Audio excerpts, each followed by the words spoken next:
Welcome to the Road to Redemption podcast with your host, Cam Williamson. Each week, Cam sets out to shatter the labels and stigmas associated with mental health awareness by giving life lessons and raw overviews of events happening around the world.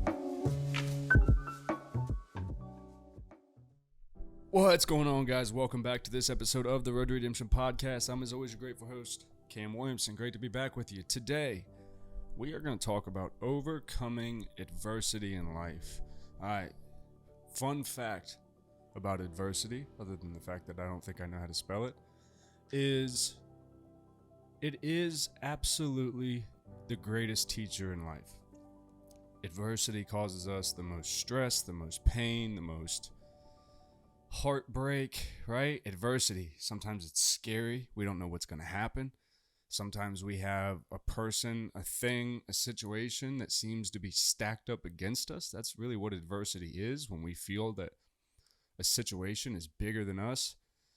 And how do we stay calm and collected and make sure that we make the best decisions when adversity is right in front of us? And how do we make sure, one thing I've had to learn hard many times in my life, is how do we not make situations worse by our own actions? Especially when our emotions are involved. If, the thing that is stacked against us also includes the things that we love the most in our lives. All right, so let's talk about it. When we're in times where, anything could happen, right? When jobs aren't coming through the way they're supposed to, or finances aren't coming through, or divorces, or problems in your marriage, or problems with your kids, or problems with your kids in school, whatever the situation is. Sometimes it's a legal battle.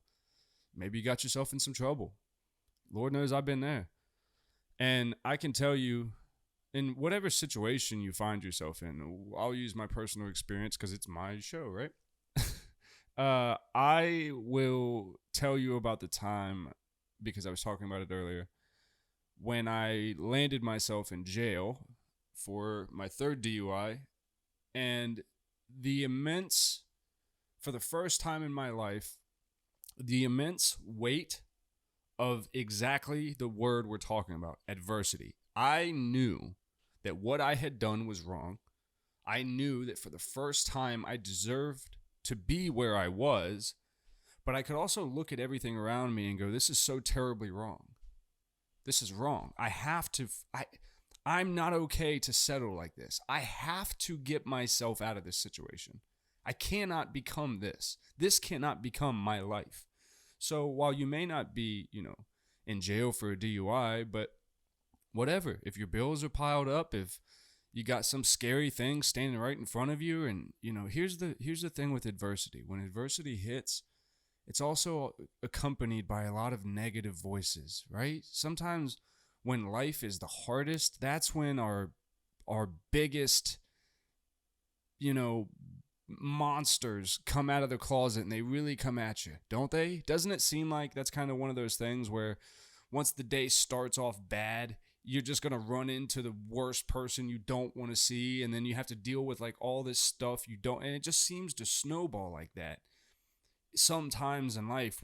And I was joking about it this morning with my mom, but it was like literally this morning as I woke up, I caught my pocket on a drawer handle as I was going to make my coffee that I spilled. Whatever happened, as I poured my coffee into my cup, the cup broke and shattered all over the place. Me and my kid were like at just complete odds this morning, and it was just one of those mornings where I'm like, dude, okay, all right, this is going to be this type of day. And then situations get brought up that you're like, I really didn't need to deal with this today, and stuff like that. And I've now learned adversity comes with an energy. It comes with a certain energy that like lives in your body, and it is a war that goes on during trying times with me, where I constantly always play this game of, man, is it worth fighting this hard for? Whatever it is, whatever the situation is. And I'm not allowing myself to lose. And sometimes I've stayed in situations way too long because I've had that other part where I go, I'm not allowing myself to fail. I'm not going to give up. I'm not going to let myself fail just because I don't want to. I just don't want to fail. It's not that I care about the situation I'm in. It's not even that I should be giving this situation this much attention. It's just I'm not going to take an L. And sometimes you put too much pressure on yourself.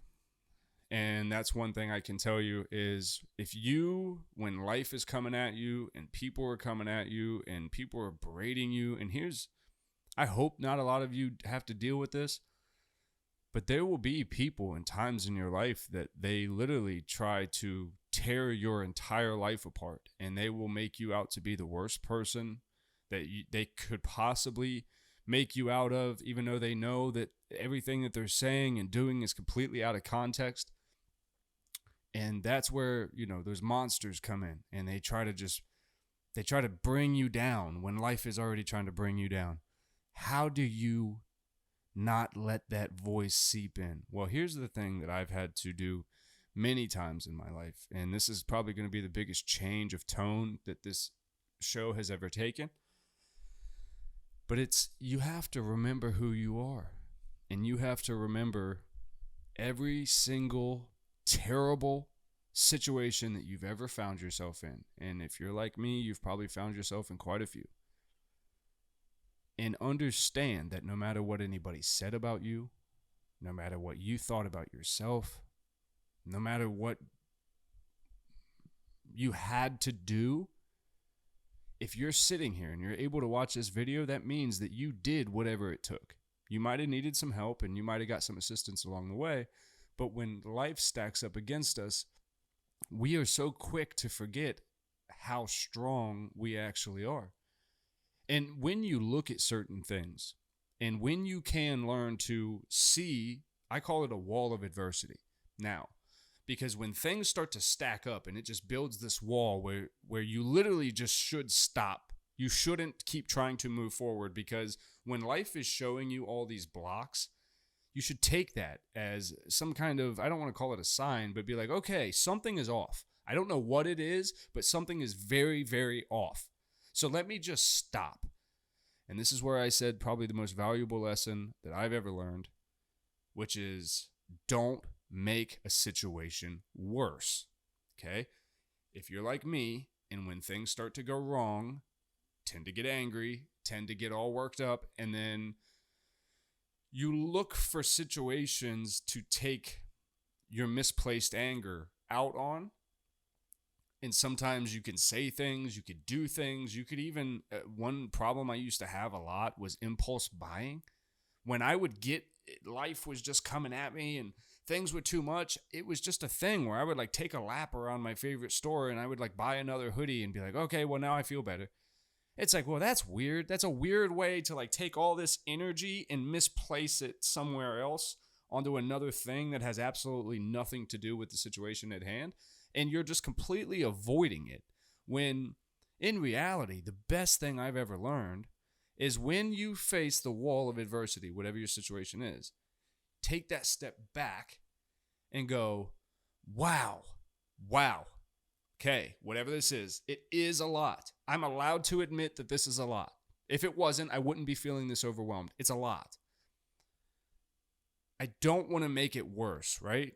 That's the thing is in Young Frankenstein. Oh, well, it could be worse. Could be raining, and then it starts raining. So it's you don't want to encourage more bad shit to keep happening. So you really don't want to say oh my God, this day could never get worse. Never say that. Please never say that and mean it seriously, because life doesn't like games like that. I can promise you that. You don't want to get yourself in this place where it's well, I'm having this, this day where life is against me, and you start focusing on how all the things that are coming at you. You have to step back, see it all, and go, okay, I got a whole day, it seems, of I'm going to be dodging bullets all day long. I've accepted that. I can either let one of these bullets catch me and take me out, or I'm going to keep my head on a swivel. I'm fully aware. A lot of landmines out there right now.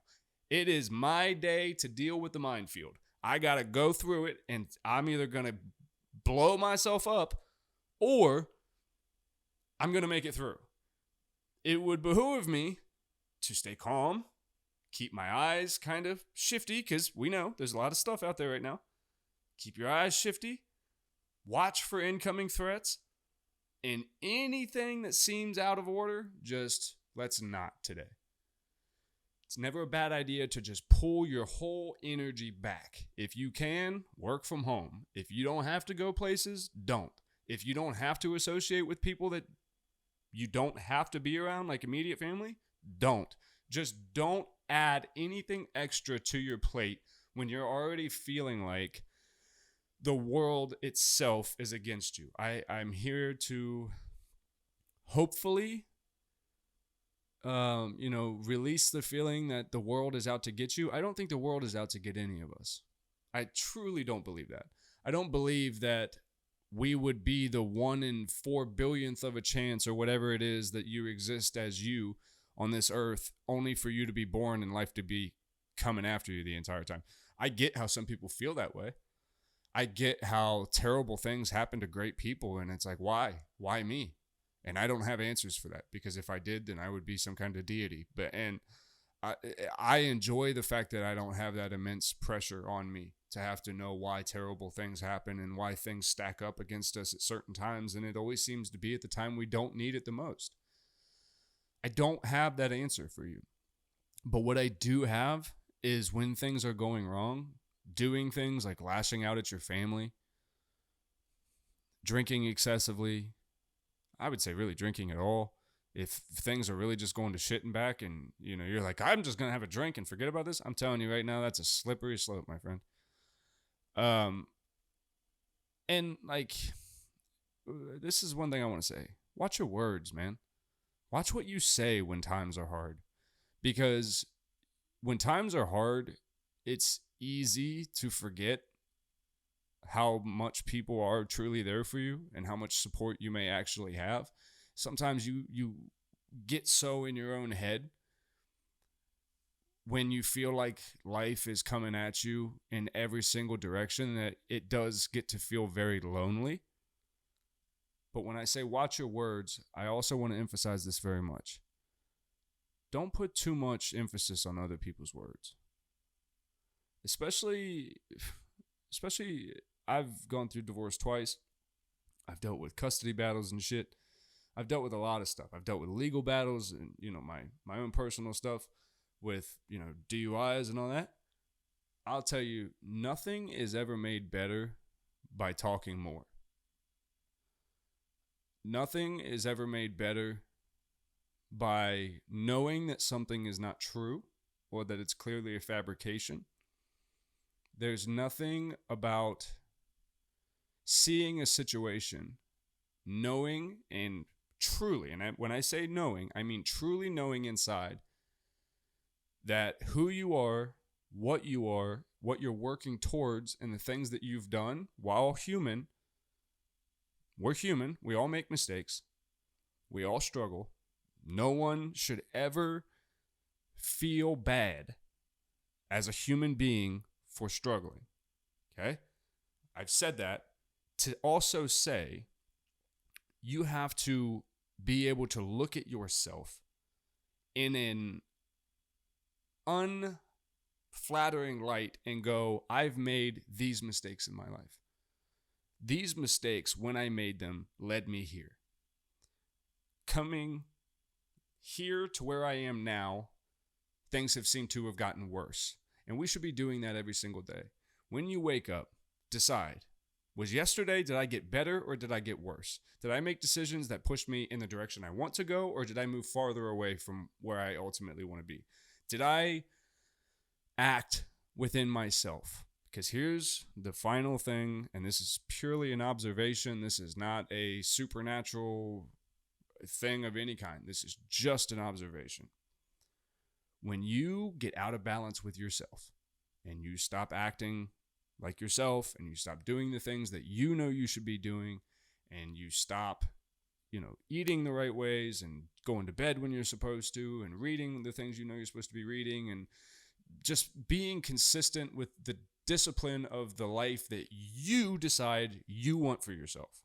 Okay? That's very important. You, not somebody else telling you what you should do. You deciding for you. When you start listening to other people, their opinions of you, what you should do, and you start doing more of that, that's when you start having things where life just seems to be very sticky and very like everything feels like you have to fight 10 times harder just to make a single inch in life. I'm just telling you, if you feel that way, and I know I'm being repetitive here, taking that back pedal, just taking the thrusters down a little bit and being like, listen, man, not everything deserves my attention. Almost no one needs to hear my mouth right now because whatever's going to come out of it is probably not going to be nice. And I really just need to be by myself. And guess what happens? Here's the craziest thing that I've noticed. And we talk about this a lot with smartphones and technology and stuff. The one thing people really don't want to do nowadays is be bored. And let me tell you why. When you're bored, your mind will instantly start telling you all the things that it could be doing.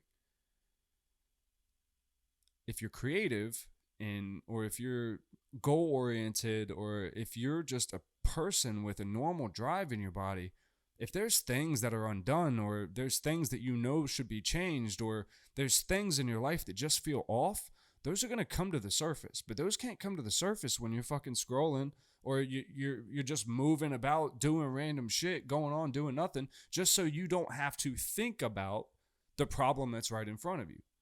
Again, now we're making situations worse. Especially, here's the thing. If you're having financial trouble at all, going out and spending money, never going to fix that problem. That's another observation. I'm not a financial guru in any way. I'm just letting you know, if you don't have money, spending money is going to make your financial situation worse. If you know that you have an issue with substances, taking more substances is not going to get you closer to not using substances anymore. If you are in a relationship you don't want to be in, staying in that relationship and staying silent is not going to help you get out of that relationship. If your kids are bugging and they're acting in ways that you know they're not supposed to be acting, letting them run around and act in those ways is not going to solve that problem, right? So, and it's very hard because, again, multiple things in different avenues can stack up at once where you're like, how am I going to get these goddamn kids under control, pay the bills, try to do something, passionately fulfilling within my life, and try to have relationships with anybody? How can I do all this stuff and still manage life in today? And that's, I don't know if it's just me, but I notice a lot more people asking questions like this. I see a lot more jokes about people and how hard things are for people right now. And it's like, I don't think it's funny. I think there's a lot of struggle. I think there's a lot of pain. I think there's a lot of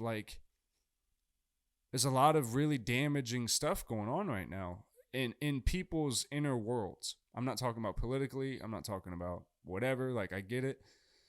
There's a lot of stuff going on there too, apparently. But I'm talking about, it just seems like when you walk around now, people are carrying their pain a lot more openly, almost as if to say, like, not physically, but like, man, hug me. Someone love me. Someone give me a break from this thing that we're all in right now. Everyone's making jokes about inflation and, back in, the early 2000s, I could go to the store. I saw some meme. It was like, back in the early 2000s, I could go to the store and buy family groceries for 2 weeks with $150. Now, $150 gets me 3 bags worth of groceries. It's like, yo, that shit's funny. Shit's funny when people have families to feed, and like, luckily I'm blessed and my family's good, but that doesn't make it any less obvious when I'm walking through grocery stores and I see kids, families with 5-6 kids, and they're walking out with like 3 things. And I'm like, what? And you can see everybody's all stressed. We all know that feeling. You're sitting there at the thing, they're putting the card in going, please don't fucking decline this. Please don't fucking decline this. And you could feel it on people.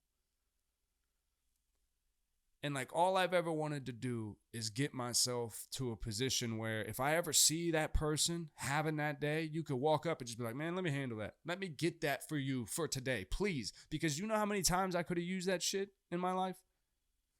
Somebody, some fucking miracle to come out and just be like, hey, man, I could see how, not say this, but just look at the situation and be like, God damn, this kid doesn't have any fucking money. Nothing. He's about to spend his last, but hey, man, I got you, dog.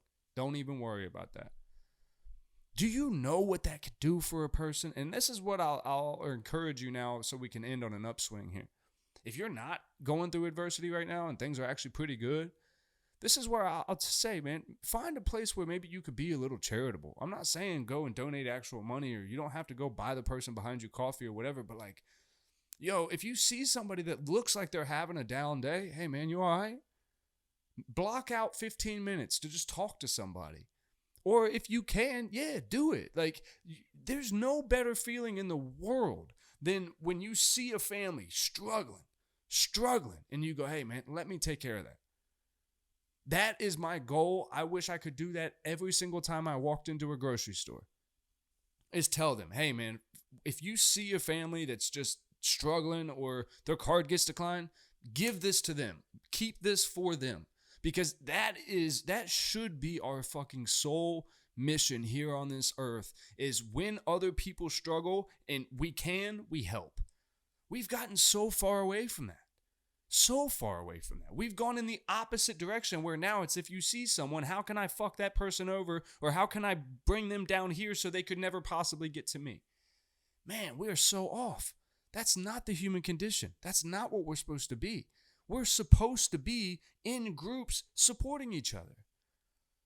I was watching this Netflix documentary the other day, like Living to 100 or something, and it was talking about these ladies that live in, I think it's Japan, and they live in I don't remember the name of the group that they live in, but it's an economical group of like 9 ladies that they just kind of live in the same area, and whatever money they get, they all put it together, and they literally like take care of everyone's households together. Now, it's not like they're not married to the same people, they don't have families, it's not that kind of thing. It's literally like they pile their money together, and then they essentially like support this village. And that's how they've survived for years. And like they eat very specific ways. And it's like, it's just this community of togetherness. And they're the most happy, healthy people that exist on the planet. And it's like, that's because they're doing it right. They don't give a shit about the iPhone. They don't care what Trump did. They don't care that Travis Kelce and Taylor Swift are dating. They don't care. They care about being able to sit in a garden, eat their thing that they're eating, read a book, dance they're dancing in the garden at 100 years old. Why? Because they don't concern themselves with other shit. We concern ourselves with so much, and it's just unnecessary. And that's the other thing, man. Quit concerning yourself with so much.